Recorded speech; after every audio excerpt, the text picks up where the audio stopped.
નમસ્કાર ખેડૂત મિત્રો, ખેડૂતભાઈ યુટ્યુબ ચેનલમાં આપનું સ્વાગત છે. હું છું કિશન પિંડારિયા. હવે તમે અત્યારે જોઈ શકો છો બેકગ્રાઉન્ડની અંદર આપણે આજે આંબાના બગીચામાં છીએ અને આ આંબાનો જે બગીચો છે, અહીંની જે કેરીઓ છે એ કેરી તમે ખાઓ એટલે ઓરિજિનલ કેસર કેરીને તમે ભૂલી જાઓ. બીજી વાત એ કે સ્પેસિફિક એરિયામાં જ આ કેરીઓ થાય છે, બીજે ક્યાંય નથી થતી. તો આજે આપણે જે વાત કરવાના છીએ એ હનુમાનગઢની સ્પેશિયલ કેરીની વાત કરીશું અને બધી ડિટેલ તમને આગળ મળશે, એટલે વિડીયોમાં અંત સુધી બન્યા રહેજો અને વિડીયો જો પસંદ આવે તો તમારા ખેડૂત મિત્રોમાં શેર કરજો. હવે સૌથી પહેલા જો વાત કરીએ તો મિત્રો, આ અત્યારનો જે બગીચો છે એ લગભગ 25 વીઘાની આસપાસનો બગીચો છે અને આ એરિયો જે છે એ બરડો ડુંગર જે આપણો છે, ભાણવર પોરબંદર રોડ ઉપર આ ગામ આવેલું છે હનુમાનગઢ, અને બરડા ડુંગરની ગોદમાં આ ગામ આવેલું છે. હવે આની જો સ્પેસિફિકેશનની વાત કરવામાં આવે, ખાસિયતોની વાત કરીએ તો આ કેરી સ્પેશિયલ આ એક જ એરિયામાં થાય. આના સિવાય કોઈ એરિયામાં આ કેરી નથી થતી અને એટલા માટે જ હનુમાનગઢની જે કેરી છે એ ખૂબ જ વખણાતી હોય. મીઠાશની જો વાત કરવામાં આવે તો આ કેરી છે એ કેસર કેરીને ભૂલાવી દે એવી કેરી હોય છે અને આ કોઈ અતિશયોક્તિની વાત નથી કે વધારીને વાત કરવાની વાત નથી. આ કાયદેસર વાત છે, કાયદેસર આ કેરી છે, અત્યારે તમે જોઈ શકો છો. અને મોસ્ટલી આ તમે બગીચો જોશો ને તો આ અત્યારે આમાંથી કેરીઓ ઉતરી ગઈ છે. બાકી ઓરિજિનલ જે ફળ હોય ને એ આના કરતાં પણ મોટું ફળ હોય. બીજી જો મિત્રો આ કેરીઓની ખાસિયતોની વાત કરીએ અને કેસર કેરી આને કમ્પેર કરીએ, કારણ કે હું શરૂઆતથી જ કહેતો આવ્યો છું કે ભાઈ કેસર કરતાં પણ આ કેરી મીઠી હોય અને એના કરતાં પણ સ્વાદમાં સારી હોય. તો આનું જો કમ્પેરિઝન કરવામાં આવે તો કેસર કેરીની જે છાલ હોય છે એના કરતાં એના કમ્પેરિઝનમાં હનુમાનગઢની જે કેરી હોય એની છાલ આછી હોય છે. બીજી એક વાત કે કેસર કેરીનું જે કેરીનું ફળ થતું હોય એના કરતાં આ ફળ છે એ સાઇઝમાં થોડુંક મોટેરું અને એક પ્રકારનું આમ તમે જોઈ શકો છો ગોળ ટાઈપનું ફળ થાય. અને હજુ પણ આપણે વિડીયો ઉતારવામાં થોડાક લેટ થઈ ગયા છીએ. જે કેરીઓ આંબાની અંદર હતી મોસ્ટલી બધી કેરીઓ ઉતરી ગઈ છે અને વેચાઈ ગઈ છે, કારણ કે હવે 5 થી 10 જ દિવસનો ટાઈમ આ કેરીઓ માટે રહ્યો છે વધીને. પછી આ કેરીઓ છે બજારમાંથી તમને ક્યાંય જોવા નહીં મળે. એટલે આ કેરીઓ જે છે એ એક પ્રકારનું ગોળ અને મોટું ફળ થાય, જેમ મેં વાત કરી એમ. અને બીજી જો વાત કરવામાં આવે તો મોસ્ટલી જે કેરીઓ હોય બધી કેરીની અંદર કેવું થાય કે હાઇબ્રિડ સિવાયની ઓર્ગેનિક જે અને નેચરલ જે કેરીઓ હોય એનું જેવડું ફળ થાય એના પ્રમાણમાં એના માપની ગોટલી થતી હોય અને પછી એમાંથી જે સાઇઝમાં વધે એ પ્રકારની અંદર આની અંદર માલ કયો કે અથવા ગરબ કયો એ ભરાતું હોય છે. પણ આ કેરીની ખાસિયત એ હોય છે કે આ એક તો જે નેચરલ કેરીઓ હોય એના કરતાં પ્રમાણમાં મોટી થાય. આ કેરી છે હજી એવરેજ સાઇઝની છે, આના કરતાં પણ મોટી કેરીઓ થાય. બીજું કે આની અંદર જે ગોટલી હોય એ ગોટલીનું પ્રમાણ ખૂબ નાનું હોય છે. આ કેરીના પ્રમાણમાં આની સાઇઝની પ્રમાણમાં જોઈએ ને તો આની જે ગોટલીનું પ્રમાણ ખૂબ નાનું હોય. એના કારણે શું થાય કે આ કેરી છે આખે આખી ગરબથી ભરાય, અથવા તો આપણે જે માલ કહીએ અંદર ખાવાની જે સ્પેસિફિક વસ્તુ છે એમાં વધારે ભરાતી હોય. અને એના માટે જ્યારે તમે આ કેરીને ખાઓ ત્યારે તમને એક અલગ પ્રકારનો ટેસ્ટ જોવા મળે અને મીઠાશ તો આની પહેલેથી જ તમને સારી એવી જોવા મળતી હોય. બીજી વાત કે આ કેરીઓ કદાચ કાચી હોય અને ત્યારે પણ આને તમે ખાવ તો આની અંદર મીઠાશનું પ્રમાણ છે એ તમને સારું એવું જોવા મળતું હોય. અને તમે આંબામાંથી ઉતારીને સીધી જ આ કેરી છે અને એની સુગંધ લ્યો તો પણ તમને સ્પેસિફિક પ્રોપર પ્રકારની સુગંધ જોવા મળતી હોય. હવે આપણે કહીએ તો છીએ કે ભાઈ આ કેસર કેરી પડતા પણ સારી હોય છે, અને કઈ રીતે અને એક સ્પેસિફિક એરિયામાં જ આ કેરીઓ થવાનું કારણ શું, એનું વૈજ્ઞાનિક કારણ હું તમને દઉં. હવે આ હનુમાનગઢનો જે એરિયા છે એ એરિયા બરડા ડુંગરની એકદમ નજીકમાં આવેલો છે અને આ એક ગામ છે. ગામની આસપાસના બધા ખેતરો છે એની અંદર ખેડૂતો આ પ્રકારના બગીચાઓ કરી અને આ કેરીઓ વેચતા હોય.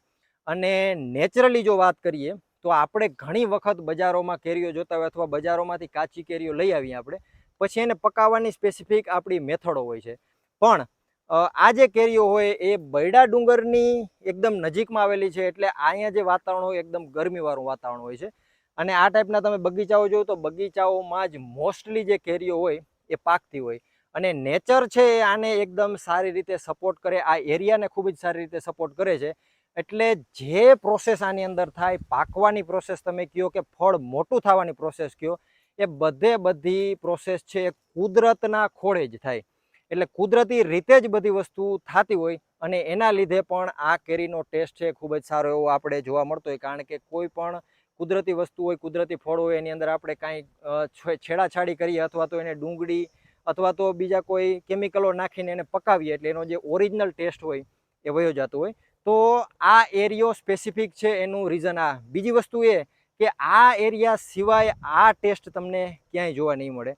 ઘણી બધી વખત ખેડૂતો છે અહીંયાથી કલમો કરીને અથવા તો અહીંની જે કલમો હોય એ લઈ જતા હોય અને એના એરિયાઓમાં પણ આ કેરીઓનું વાવેતર કરતા હોય, પણ એના અપડેટ પણ એ જ મળતા હોય કે ભાઈ ત્યાં જે મીઠાશ જોવા મળે છે એ મીઠાશ અમને અહીં નથી મળતી. અને ઘણા બધા ખેડૂતોએ એવા પણ રિપોર્ટ આપેલા છે કે અહીંયાથી સેમ આંબાઓની સેમ કેરીઓ લઈ અને એના એરિયામાં વાવેલી છે, પણ આ હનુમાનગઢનો જે ટેસ્ટ છે એ ટેસ્ટ તમને માત્ર ને માત્ર આ એક એરિયાની અંદર જ જોવા મળે છે. અને એના લીધે પણ હનુમાનગઢની જે આ કેરી છે એ ખૂબ જ ફેમસ હોય છે અને ખૂબ જ વખણાતી હોય છે. હવે મિત્રો આની બજારની જો વાત કરીએ તો એ પણ ખૂબ જ સારી રીતે ખેડૂતો છે આનું સેલિંગ કરતા હોય. હવે સેલિંગ કેવી રીતે થાય? મોસ્ટલી આ એરિયો છે એ અહીંયાથી બાજુમાં તમને મોટા સિટીઓની વાત કરીએ તો પોરબંદર લાગુ પડે, પછી આમ આગળ જામનગર, ભાણવડ અને એ ટાઈપના જે સિટીઓ છે એ બધા આજુબાજુમાં લાગુ પડતા હોય છે. ઉપરની સાઈડ તમે જો તો લાલપુર, જોધપુર એ બધા એરિયા છે એ અહીંયા લાગુ પડતા હોય. અને મોસ્ટલી જે ખેતરો છે એ રોડ ટચ ખેતરો જ તમને જોવા મળશે.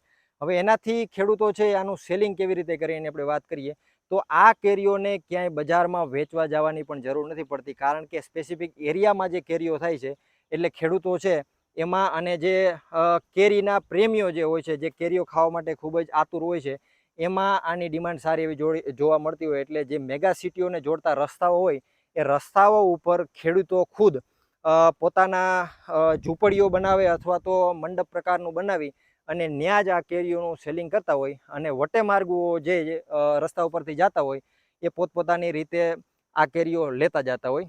બીજી જો વાત કરવામાં આવે તો આ જે કેરીઓ છે એ અહીંનું ગરમ વાતાવરણ હોવાને કારણે કેસર કેરી જે બજારની અંદર આવે એની પહેલાં થોડોક સમય પહેલાં આ કેરીઓ છે બજારમાં આવી જતી હોય.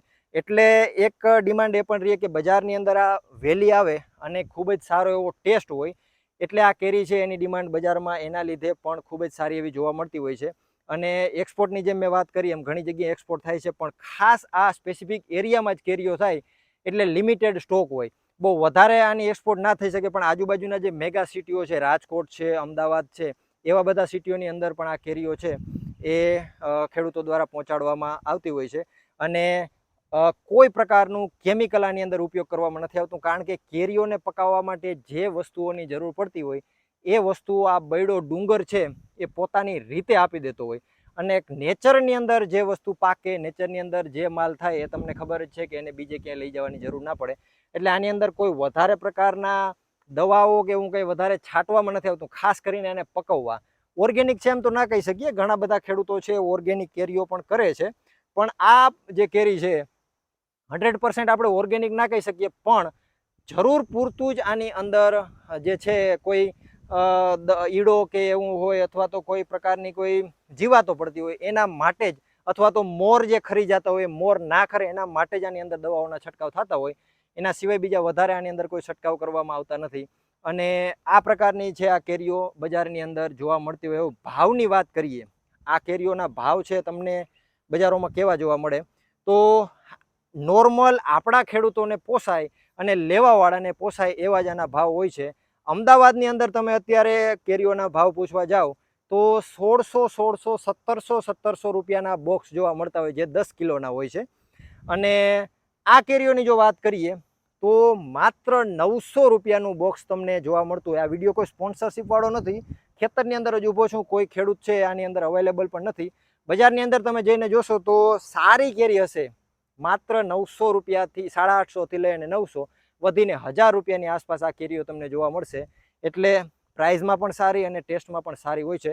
તો આ પ્રકારના આપણા ખેડૂતો છે કંઈક ખેતીઓ કરી રહ્યા છે, અને હું તો એમ કહું છું કે આ જે કેરીઓ છે આની મેગા સિટીઓની અંદર ખાસ ડિમાન્ડ છે. મેગા સિટીઓની અંદર જો આપણા ખેડૂતો છે એ આને સેલ કરતા થાય તો જે 800-900 રૂપિયા બજાર મળતી હોય એ બજાર એ 1800-1900 રૂપિયા સુધી પણ લઈ શકે, તો ખેડૂતોને ખૂબ વધારે ફાયદો જોવા મળતો હોય. બાકી વિડીયો તમને કેવો લાગ્યો, આ અમે એક સ્પેસિફિક એરિયાને કવર કરીને તમારા સુધી પહોંચાડવાની ટ્રાય કરી છે. અને અમારો પણ એક પ્રયાસ એવો રહીએ કે હજુ આ કેરી છે અને આપણે વર્લ્ડ ફેમસ કરીએ, જેથી કરીને અહીંના જે ખેડૂતો છે બગીચાઓ કરી રહ્યા છે, આ તમે જોઈ શકો છો 25 વીઘાનો એક બગીચો છે, આવા તો લાગેટ બગીચાઓ છે. તો આ બધા ખેડૂતોને કંઈક ફાયદો મળે, એને પણ કેરીઓના સારા એવા ભાવ મળે, અને ખાસ તો હનુમાનગઢની જે કેરી છે બજારમાં વધારે ચાહના મેળવે અને કેસર કેરીની ટક્કરમાં પણ આવે.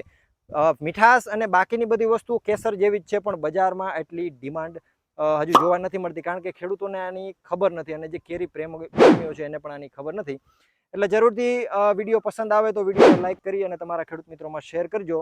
બાકી મળશું એક નવા વિડીયો સાથે. વિડીયોમાં અંત સુધી બને રહેવા બદલ આપનો ખૂબ ખૂબ આભાર.